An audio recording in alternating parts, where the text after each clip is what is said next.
Episode 26 लड़की को ढूंढो। आवाज सुनते ही प्रेम, दोनों राजकुमार और राम सहाय सभी उस तरफ देखने लगते हैं जहां से आवाज आई थी। उन लोगों को दिखाई देता है कि एक अधेड़ उम्र का आदमी उन्हीं की तरफ चलते हुए आ रहा था।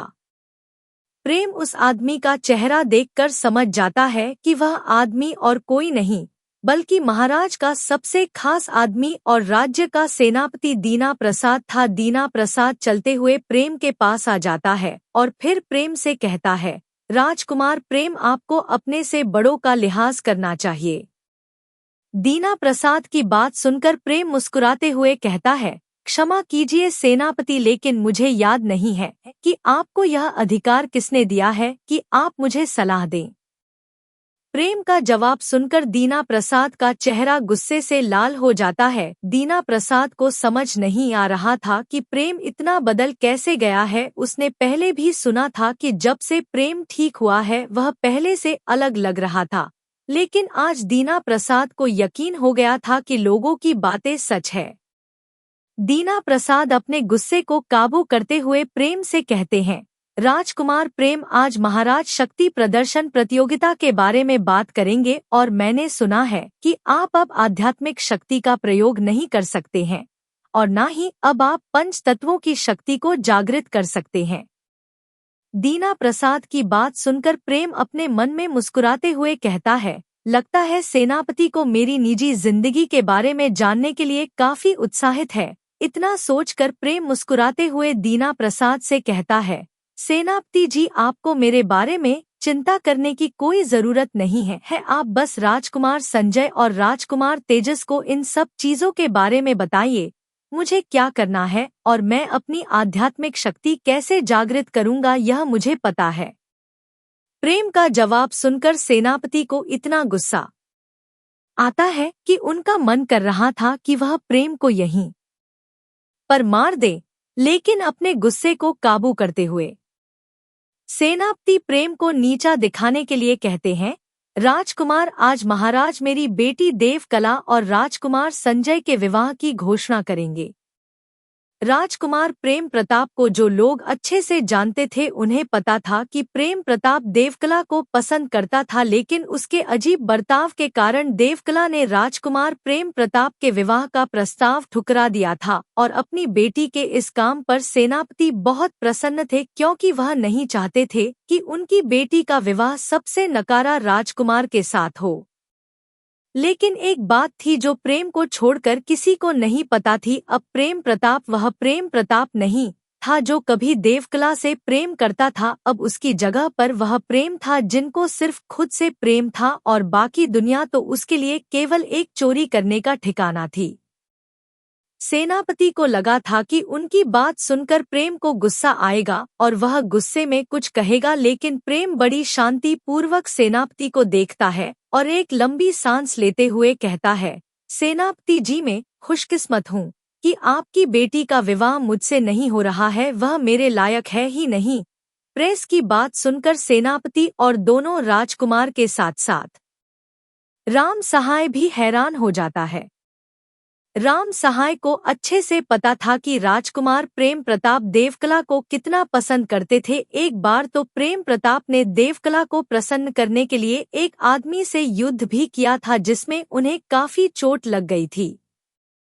लेकिन आज प्रेम की बात सुनकर राम सहाय समझ नहीं पा रहा था कि आखिर वह इंसान जो देवकल को इतना पसंद करता था वह अचानक इतना बदल कैसे गया। राम सहाय अपने मन में यह सब सो ही रहा था कि उसे प्रेम की फिर से आवाज आती है जो कह रहा था, राम सहाय, हमें चलना चाहिए, सेनापति जी अपनी होने वाले दामाद से कुछ बात करना चाहते हैं।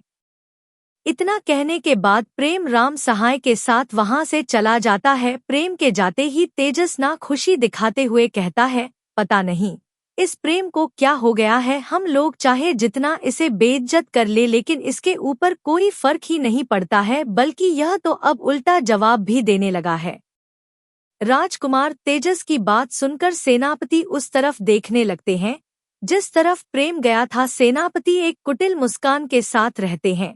राजकुमार तेजस, आपको चिंता करने की कोई जरूरत नहीं है। आज महाराज जो बात करने वाले हैं उससे राजकुमार प्रेम का सारा घमंड चूर चूर हो जाएगा। तब मैं देखूंगा कि वह किस बात पर घमंड करते हैं। एक तरफ सेनापति और दोनों राजकुमार आपस में बातें कर रहे थे तो दूसरी तरफ प्रेम राम सहाय के साथ महल के एक खाली हिस्से में आ जाता है जहां पर इस वक्त बहुत कम लोग थे। प्रेम उस जगह पर आकर राम सहाय से कहता है, राम सहाय मेरी बात ध्यान से सुनो। आज महल में आम जनता महाराज के जन्मदिन की बधाई देने के लिए आएगी। अगर मुझे मेरी माँ के बारे में कुछ जानना है तो सबसे पहले मुझे महल के अंदर प्रवेश करना होगा। इसलिए मैं चाहता हूँ कि तुम उस लड़की को ढूंढो जिसने मुझ पर दुष्कर्म करने का आरोप लगाया था, बाकी मैं देख लूंगा। प्रेम की बात सुनकर राम सहाय वहां से जाने लगता है। तभी प्रेम राम सहाय को रोकते हुए कहता है, रुको, यह कुछ चीज है, इन्हें तुम अपने साथ ले आना, मैं तुम्हारा यहीं पर इंतजार करूंगा। प्रेम की बात सुनकर सम साहब प्रेम के हाथ से कागज लेकर महल से बाहर चला जाता है। राम सहाय के जाते ही प्रेम अपने मन में कहता है, महाराज वह दिन दूर नहीं है जब आप चैन की नींद सोने के लिए तरस जाएंगे। मैं आपको इतना तड़पाऊंगा कि आपको जिंदगी से अच्छी मौत लगने लगेगी। इतना सोचकर प्रेम उस तरफ चला जाता है जहां पर महाराज के जन्मदिन का प्रबंध हो रहा था। प्रेम जैसे ही वहां पर पहुंचता है उसे सामने उपहारों का एक पहाड़ दिखाई देता है। आज राज्य के ही नहीं बल्कि दूसरे राज्यों से भी महाराज के लिए उपहार आए थे। प्रेम अपने चारों तरफ चमक धमक देखकर अपने मन में कहता है, जब तक राम सहाय उस लड़की को लेकर आ रहा है तब तक मैं अपनी अंगूठी की खाली जगह भर लूं। प्रेम अपनी चोरी के काम को अंजाम देने ही वाला होता है कि तभी सुमति प्रेम के पास आ जाती है। देवकला को नहीं पता था कि सुमति प्रेम के बारे में जानने की इच्छा रखती है और सुमति भी नहीं चाहती थी कि उसकी इस योजना के बीच कोई भी आए। इसीलिए वह देवकला को कहीं और छोड़कर तुरंत प्रेम के पास वापस आ जाती है उससे बात करने के लिए, ताकि वह और भी प्रेम के बारे में जान सके। सुमति ने सुना था कि राजकुमार प्रेम प्रताप हमेशा गुमसुम से रहते थे और उनकी आध्यात्मिक शक्ति भी जागृत नहीं हुई थी और न ही उन्होंने किसी भी पंच तत्व की शक्ति को जागृत किया था। लेकिन सुमति को ऐसा एहसास हो रहा था कि उसके सामने खड़ा यह राजकुमार प्रेम आगे चलकर बहुत बड़े बड़े काम करेगा। सुमति प्रेम के बारे में यह सब अपने मन में सोचती थी, लेकिन सुमति को इस बात की हैरानी थी कि जो राजकुमार गुमसुम सा रहता था, जिसके बारे में राज्य में इतनी अफवाहें थी, वही राजकुमार उस विद्या को सीख लेता है जिसे आज तक कोई नहीं सीख पाया था।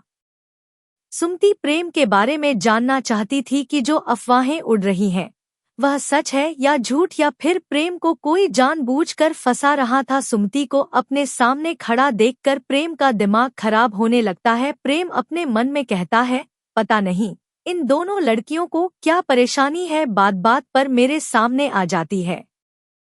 प्रेम के गुस्से से अनजान सुमति प्रेम को देखकर मुस्कुराते हुए कहती है, राजकुमार प्रेम, पिछली बार मुझसे जो गलती हुई थी मैं उसके लिए आपसे माफी मांगना चाहती हूँ। प्रेम सुमति की बात सुनकर मुस्कुराते हुए कहता है, मैं उस बात को कब का भूल चुका हूँ, अब आपको उस बारे में सोचने की कोई जरूरत नहीं है। जो कुछ भी हुआ था वह सब एक गलतफहमी थी। प्रेम का इतना सुलझा हुआ व्यवहार देखकर सुमति को यकीन हो जाता है कि कोई है जो राजकुमार प्रेम प्रताप को दुनिया के सामने बेकार साबित करने की कोशिश कर रहा है। सुमति अपने मन में दृढ़ संकल्प के साथ कहती है, राजकुमार प्रेम प्रताप, अगर आपको कोई बेवजह फंसाने की कोशिश कर रहा है तो मैं सुमति आपको न्याय जरूर दिलाऊंगी। सुमति यह सब अपने मन में कह रही थी, लेकिन उसे नहीं पता था कि वह जिस इंसान को न्याय दिलाने की बात कर रही है वह खुद एक पेशेवर चोर है। सुमति को जवाब देने के बाद प्रेम वहां से जाने के लिए मुड़ता ही है कि तभी सुमति प्रेम का रास्ता रोकते हुए कहती है, राजकुमार प्रेम, मैं आपसे एक बात पूछना चाहती हूँ। सुमति की बात सुनकर प्रेम उसे इशारे से पूछने को कहता है, जिस पर सुमति कहती है, राजकुमार प्रेम, कुछ सालों पहले एक लड़की ने आपके ऊपर दुष्कर्म करने का आरोप लगाया था, क्या यह बात सच है? सुमति की इतनी सीधी बात सुनकर प्रेम खुद हैरान हो जाता है। उसे नहीं लगा था कि अनजान सुमति अचानक से इस तरह का सवाल कर लेगी, लेकिन फिर भी प्रेम नाटक करते हुए अपना चेहरा दुखी बनाकर कहता है, मैंने किसी भी लड़की के साथ दुष्कर्म नहीं किया था, लेकिन पता नहीं क्यों वह लड़की सबसे कह रही थी कि मैंने उसके साथ दुष्कर्म किया है। प्रेम की बात सुनकर सुमति को यकीन हो जाता है कि वह जो सोच रही है वह सच है। कोई सच में राजकुमार प्रेम प्रताप को लोगों की नजरों के सामने नीचा दिखाने की कोशिश कर रहा है। सुमति को सोच में डूबा देखकर प्रेम के चेहरे पर एक मुस्कान आ जाती है। असल में प्रेम खुद भी चाहता था कि कोई ऐसा इंसान मिल जाए जिसके कंधे पर बंदूक रखकर वह महाराज पर निशाना लगा सके, और इस वक्त सुमति के अलावा ऐसा कोई नहीं था जो उसके लिए उपयोगी हो। प्रेम तुरंत सुमति का हाथ पकड़कर बहुत मासूमियत से कहता है, सुमति जी, मैं सच में निर्दोष हूँ, कोई मुझे फंसाने की कोशिश कर रहा है। अगर आप महाराज से मेरी सिफारिश कर देगी तो मुझे पूरा यकीन है कि वह इस बात की सच्चाई का पता लगाएंगे। सुमति अचानक प्रेम के हाथ पकड़ने से चौंक जाती है, लेकिन प्रेम का स्पर्श सुमति को मदहोश कर रहा था। उसने जाने अनजाने में बहुत से लोगों का हाथ पकड़ा था, लेकिन आज तक उसे प्रेम के हाथ की तरह किसी का स्पर्श नहीं लगा था।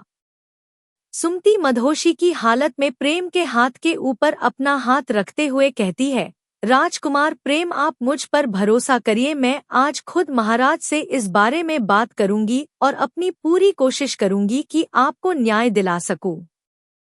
सुमति को अपनी बातों में फंसता हुआ देखकर प्रेम मुस्कुराते हुए अपने नकली आंसू को पोंछ लेता है और फिर महल की तरफ जाते हुए कहता है, सुमति जी, मैं अपने पिताजी से मिलने जा रहा हूँ, तब तक आप अपने मित्रों से मिल लीजिए। इतना कहकर प्रेम वहां से चला जाता है और सुमति प्रेम को जाता हुआ देखकर बस धीरे से मुस्कुरा देती है।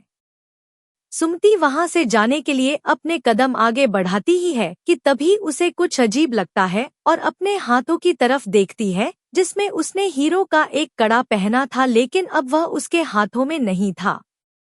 अपने खाली हाथ देखकर सुमति परेशान होकर इधर-उधर देखने लगती है और अपने मन में कहती है, हे भगवान, कहीं वह चोर फिर से लोगों की चीजें तो नहीं चुराने लगा है। अगर ऐसा है तो आज काफी लोगों को नुकसान होने की संभावना है। इतना कहकर सुमति तुरंत देवकला की तरफ चली जाती है, उसे अपने कड़े के बारे में बताने के लिए। इधर प्रेम अपने हाथों में हीरो से बना हुआ कड़ा देखकर मुस्कुराते हुए उसे अपनी भंडारण अंगूठी में रख लेता है और कहता है, चलो मेरे काम की शुरुआत तो हुई। इतना कहकर प्रेम बहुत से लोगों के आसपास से होकर निकलने लगता है और लोगों की बातें शुरू हो जाती है। कोई कहता है, अरे मेरी हीरे की अंगूठी कहाँ है? कोई कहता है, मेरा हार कहाँ है? किसी का बाजूबंद तो किसी की पायल, किसी की करधनी। प्रेम हर इंसान के पास से कुछ ना कुछ चोरी करते हुए आगे बढ़ता रहता है। प्रेम अपने चोरी के काम को बहुत तेजी से कर रहा होता है कि तभी दरवान की आवाज आती है, जो तेज आवाज में चिल्लाकर कह रहा था, सावधान, महाराज पधार रहे हैं। इस आवाज के साथ महाराज अपने सेनापति, कुलगुरु और कुछ वरिष्ठ लोगों के साथ अपने सिंहासन की तरफ बढ़ने लगते हैं।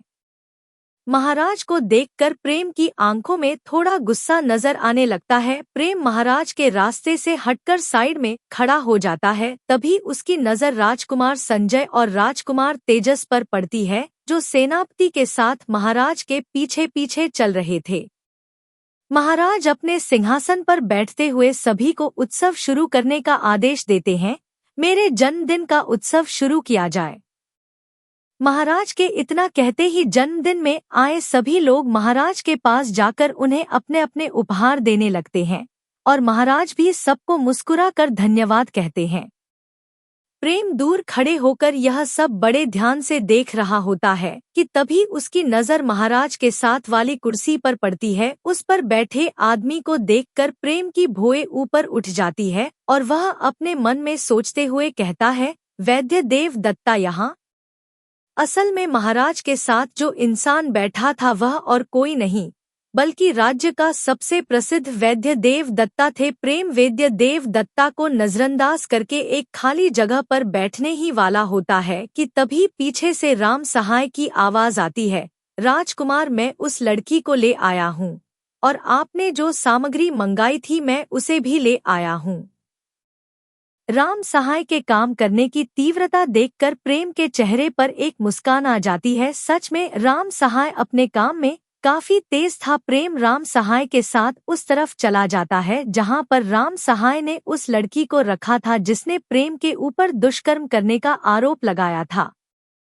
प्रेम और राम सहाय दोनों महल के एक सुनसान हिस्से में आ जाते हैं जहां प्रेम को दिखाई देता है कि एक डरी सहमी लड़की एक कोने में खड़ी थी। To be continue.